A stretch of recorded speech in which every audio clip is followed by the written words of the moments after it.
Hello বন্ধুরা। তো আজকে কিন্তু সকাল থেকে খুব বৃষ্টি। তো এই বৃষ্টিতে কিন্তু আমি ভাবছি যে কিছু আজকে তেমন রান্না করব না। বৃষ্টির মধ্যে কি রান্না করব, তো তাও ভাবছিলাম যে ফেসবুকের জন্য ফেসবুকে কিছু কাজ করি, তো একটু কন্টেন্ট করছিলাম। তো এখানে দেখছি আমার বর নিয়ে এসেছে বাজার থেকে চিংড়ি মাছ। এই বর্ষাতে কি চিংড়ি মাছ রান্না করতে ইচ্ছা করে? বর্ষাতে গরম গরম খিচুড়ি এইসব খায়, এইসব রান্না করতে ভালো লাগে। তো এখন কিছু করার নেই, এনেছে তো মাছগুলোকে আমি ধুয়ে টুয়ে এর মধ্যে লবণ হলুদ মাখাচ্ছি। আর ভাবছি যে কী রান্না করি, তো মাথাতেই দিচ্ছে না, ভালোও লাগছে না।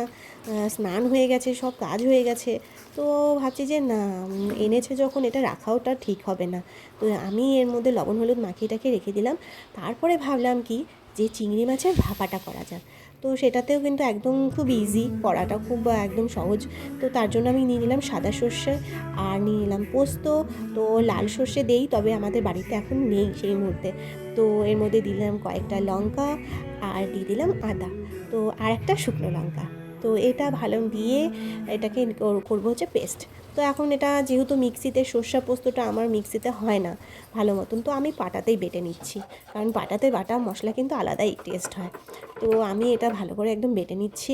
দেখো একদম আমার আজকে সকালবেলা সব স্নান টান হয়ে গেছে, তারপরে এনেছে বাজারটা। তো দেখো ওর আমি এখানে মশলাটা বেটে নিচ্ছি। মানে বাটাটা সত্যি বলতে পাটাতে আমি বাটি না, তার জন্য একটু সময় লাগে বাটতে, কারণ বেশিরভাগ মিক্সিটাই ব্যবহার করি। আর যেহেতু এটা সর্ষে, তার জন্য সর্ষেটা আমি পাটাতে বেটে নিই। তো এখানে আমার মশলাটা কমপ্লিট বাটা। তো আমি এখন এর মধ্যে দিয়ে দেবো হচ্ছে লবণ, যতটা মানে স্বাদ মতো।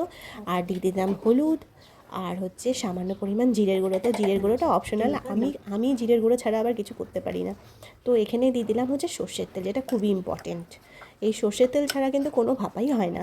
তো আমি এটা ভালো করে মশলাটা দিয়ে ভালো করে একদম নেড়েচেড়ে মিক্সড করে নিলাম। তো এখন দেখছি যে এই বাটিটাতে, যেই বাটিটাতে আমি করি সেই বাটিটাও এই মুহূর্তে পাচ্ছি না।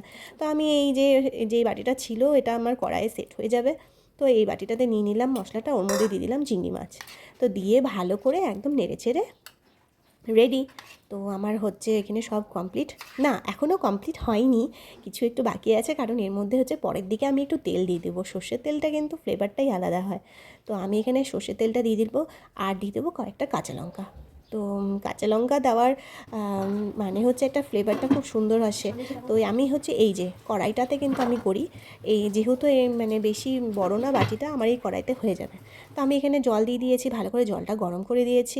আর নিয়ে নিলাম একটা স্ট্যান্ড নিয়েছি ভেতরে, আর তার উপরে রেখে দিলাম বাটিটা, যাতে বাটিটা যাতে না হেলে। স্ট্যান্ডটা দিলে কি বাটিটা হিলবে না। তো এখানে বাটিটা দিয়ে বসিয়ে আমি দিয়ে দিলাম, মানে এটাকে ঢাকনাটা দিয়ে ঢেকে দিলাম। আর একদম এটা একদম দেখো পুরো বাটিটা কিন্তু একদম সেট। তো হয়ে গেছে। তো আমি এখন এইখানে বসিয়ে রেখে 15 মিনিটের জন্য চলে যাচ্ছি, যেটা করছিলাম কাজ সেটা করতে। তো এই যে আমার কিন্তু ভাপা 15 মিনিট পর এসে দেখছি যে না, আমার ভাপাটা রেডি। তো একদম রেডি। আর এখন কিন্তু খিদেও পেয়ে গেছে খুব, মানে ভাপাটা দেখেই আমার খিদে জিভে জল চলে আসছিলো।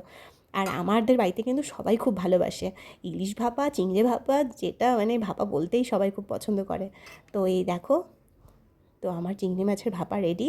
তো আমি এখন হচ্ছে খাবো। আর দেখতেও কিন্তু খুব সুন্দর, খুব সুন্দর সেন্ট হয়েছিল, তবে লাল সর্ষেটা দিলে একটু ভালো হতো। তো এই যে দারুণ টেস্ট।